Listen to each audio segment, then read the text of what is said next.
Today we're going to talk about VSCode tips and tricks. My name is Wade Anderson, and I work on the team as a program manager. Just to be clear, because last year I was at Build, and I gave a similar talk to this, and when I started, a whole bunch of people got up and left, and I figured out it was because they thought it was for Visual Studio tips and tricks. Now, this is for Visual Studio Code tips and tricks.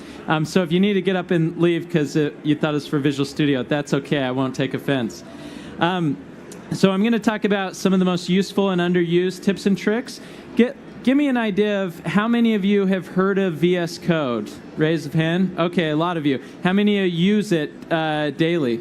Okay, so we got a fair amount. For those that are new, I'm going to give you a brief introduction. Visual Studio Code is part of the Visual Studio family. It's a lightweight code editor. If you've used Notepad++, Sublime Text, Atom, you can think that Visual Studio Code is similar there. What we tried to do, what our vision with the product was, is to bring some of the best from IDEs like Visual Studio and Eclipse and IntelliJ and bring it to a lightweight editor experience. So that's what we tried to do here with VS Code. Some unique characteristics of it is it's cross-platform, so it'll run on Mac, Linux, and Windows. It's free and open source. We do a lot of our development in the open and are really transparent about what we're trying to do and try to involve the community and where we're going with this product. This talk is going to be short, 20 minutes. There's no way I'm going to cover all of the cool things you can do with VS Code. So there's this GitHub repo. It's really easy to find. Just search VS Code tips and tricks and you'll find it. And it has dozens and dozens of different tips and tricks, things I'm not going to cover today. I tried to squash down the 10 most important tips and tricks. So tip number 1 is stay cutting edge by using the Insiders version of VS Code. So if you look down here, I'm running this green one right here, Visual Studio Code Insiders. Right next to it is Visual Studio Code. This is the month-to-month release version. VS Code Insiders is cool because we use this to develop the product. And there's some cool stories of people reporting a bug and then seeing it fixed the next morning when they go in on Insiders. So we we build Insiders nightly, so you're getting the latest features and the latest bug fixes really quickly. And now the second one, which is really catered towards those that are new, or maybe you've just tried VS Code recently in the last few months. If I go here to help and then welcome, if you've just recently downloaded the product, this will show up for you automatically. Let me get the right font here so everyone can see this. This welcome screen has a lot of the, hey, this will get you up to speed quickly built into it, especially this quick link section. So I'm going to go briefly through this. You can see a quick overview of the interface. We don't have a complex interface. It's pretty simple, but this can teach you the vernacular we use in other parts of the product to make things make sense. This color theme, an important part of VS Code is you can customize it to make it look however you want. There's these dozen or so built in automatically, so you can choose the theme that you prefer, or you can go here and install literally hundreds of different color themes, and there's a lot of options there.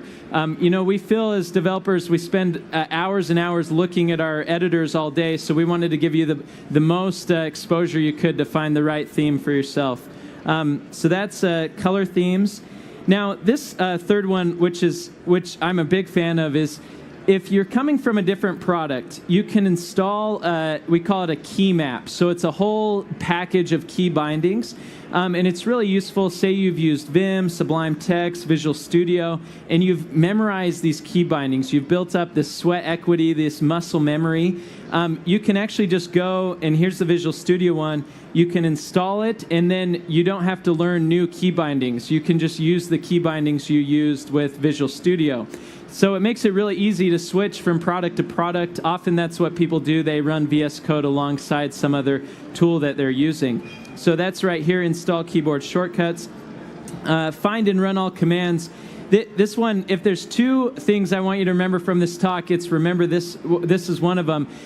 If you go Control-Shift-P or Command-Shift-P on a Mac, this will open the Find and Run All commands. And the cool thing about this is every command you can run in VS Code is available right here. And you can just quickly start typing to find, oh, you need to find settings. Okay, that's right here. It makes it really easy to navigate around the tool and find things that are useful. Keyboard shortcut reference, you can go download a PDF, put it by your computer. Configure settings. I'll go over some of the settings a little bit later on, but there's a lot of things you can do to tweak VS Code to make it a perfect tool for you. And then this last one, Interactive Playground. This is where if you're brand new, this is a good place to go and start.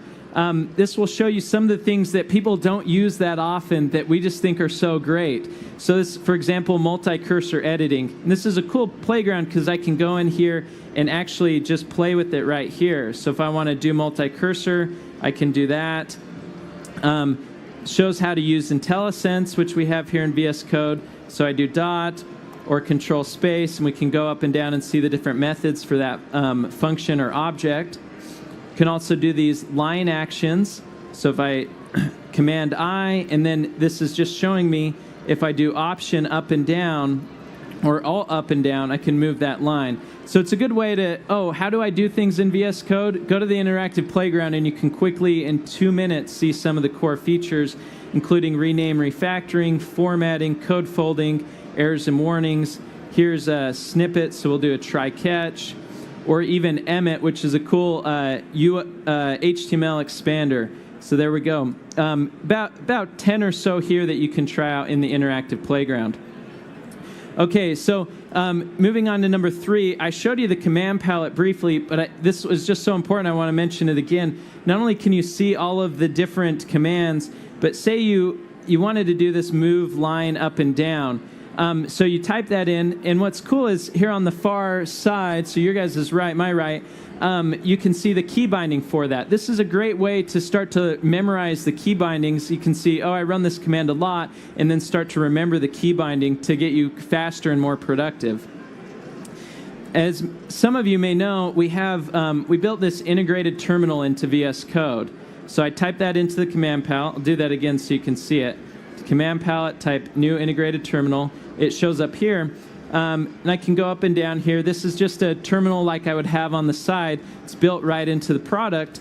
And I can do a lot of customizations here. So if I open up settings, we'll make sure this is a decent viewport. I can change things like my cursor style. I can change terminal, integrated, OSX. I can change the different shell path that I'm pointed to. So you can really make the integrated terminal be as good as the terminal you're using outside of VS Code, which is a cool thing to bring where you're doing your coding close to the tools that you're running. That being said, so I'll run this app that I built. We'll run it with this bash command, start.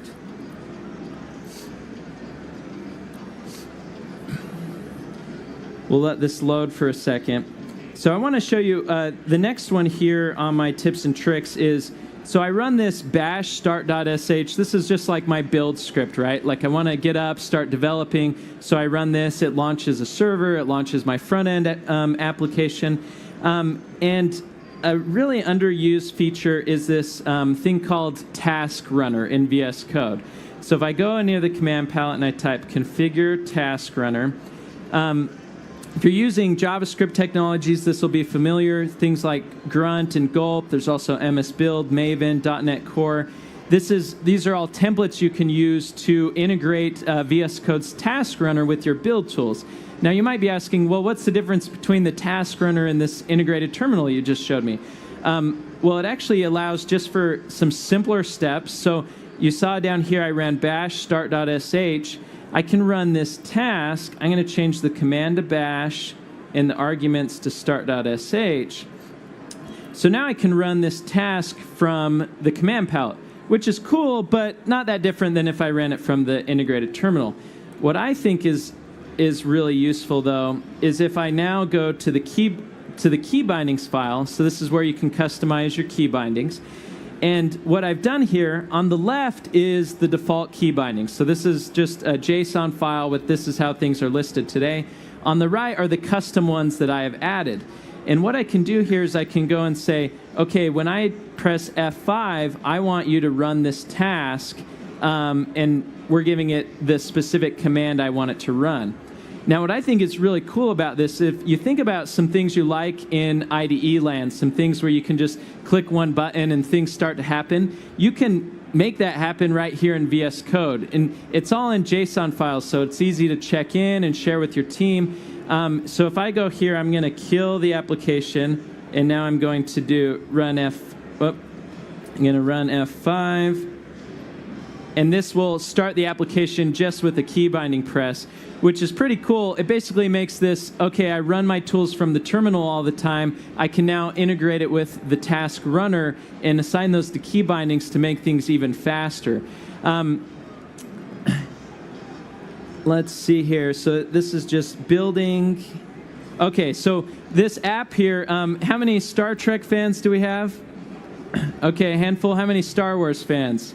Well, it looks like the Star Wars fans are winning out. Okay, so this is an arm wrestling contest between Star Wars and Star Trek. Okay, Star Trek wins that round.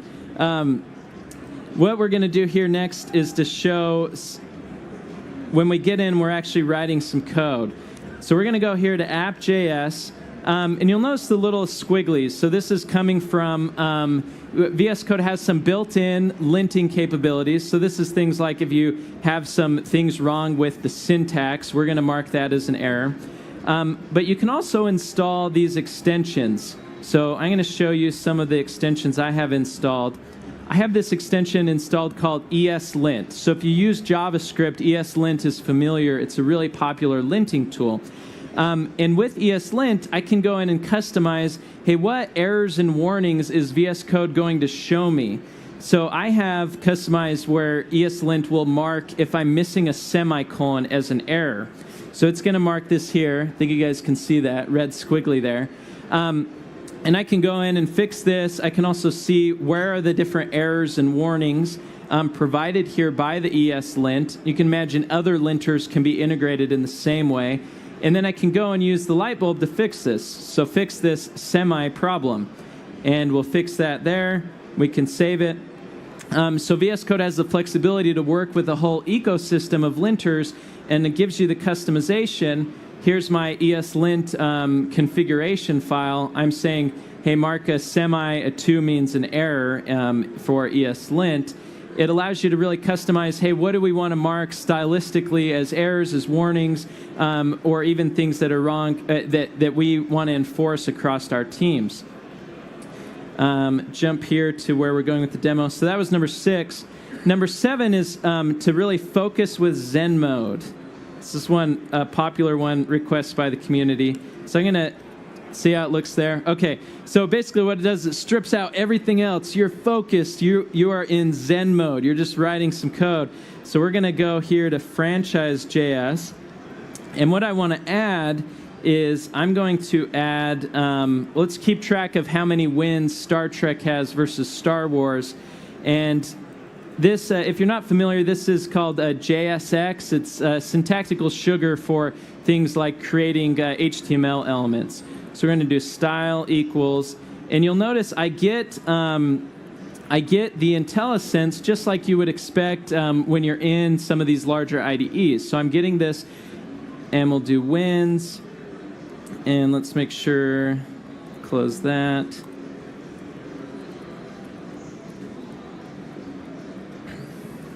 So pretty cool. So out of the box, you're going to get IntelliSense for JavaScript and TypeScript. And then we'll toggle out of Zen mode here so I can show you Then you can install other extensions. We'll go to show popular extensions for other languages that you use. So if you use C#, install the C# extension. Python, C++, Go, PowerShell. These are all extensions that have lots and lots of downloads. You can see 2.1 million for the Python extension. but it brings the basic capabilities like IntelliSense and debugging that you don't get in a normal text editor. Okay, so let's verify that that worked. So we'll do this again. Star Trek wins again. And Star Trek wins again. So 2 wins there for Star Trek, so that worked for us. But now I'm curious, why Star Trek's won every single time I've ran this? So there's got to be something wrong. So we're going to go here. This button right here is the debug icon. You're canceling out the bugs, what we're going for. Really easy to set up. You go here and click this button here, and this creates your launch.json file. You'll notice almost all our configuration file are JSON files. We want it to make it easy to share, easy to check into version control. We go here. This is, by the way, I said there's 2 key bindings I think you should remember. The first one being to open the command palette. The second one is control space. When you're in the editor, this triggers IntelliSense. So I can see now a hint, hey, here's the different configurations for this debugging protocol. So I want to do this attached to process. Now this is a cool debugging feature that I really like, is we go here, make sure this is saved. I'm going to select attach to process, and I'm going to click play. And now it's saying, hey, we detect there's 3 node processes running. So which one do you want to attach to? Well, I want to attach to this one. This is my server running. And you can see here I have the pause, and this thing means disconnect. And now where I want to go is server.js, and we'll set a breakpoint there. You can do a couple different things with breakpoints. If you go in here, you can make them conditional, so you can hit them by the expression, so some equality expression or something like that, or the hit count. I'm just going to use a normal breakpoint. Let's see if I can get out of that. There we go. Okay. And now we're going to go back over to our app, and I disconnected the process. There we go, by saving it. There we go. Oh, I must have had a stray one there. Now, okay, so we hit the breakpoint. So you can, process is already running. You attach to the process. You can set a breakpoint and hit that process and try to understand what's going on. So we're trying to get to the bottom of why does Star Trek win every single time. We can step in here. You can see everything you'd expect from a normal debugging experience. You can hover over. In this debug console, we get IntelliSense, so we can print out and explore objects and kind of see what's going on. And we're going to step in here, and then we'll step into the function. Okay, so this is my simple brain-dead wrestle algorithm. It's going to calculate the karma for the 2 different franchises, and it's going to produce those. And then we're going to get to, which is our error here. Looks like someone did X franchise equals Star Wars, return Y franchise. So that looks like the issue there. Here's something cool. So I installed this other extension called Annotator, and I can go in here and say, let's see if we can see who made that change. It was actually made by Star Wars is Dumb. Okay, so we can go in here and see that author. So I'm going to go in here and just remove this guy. We'll save it. And NodeMon will restart the process. And let's go in here and see if Star Wars can win. Star Wars wins. Great. So the last tip here is we go in and we can use Git really quickly and efficiently. You can see I click this version control icon or source control. I can see the diff really easily. So there's my semicolon I added. Here's the paragraph tag I added.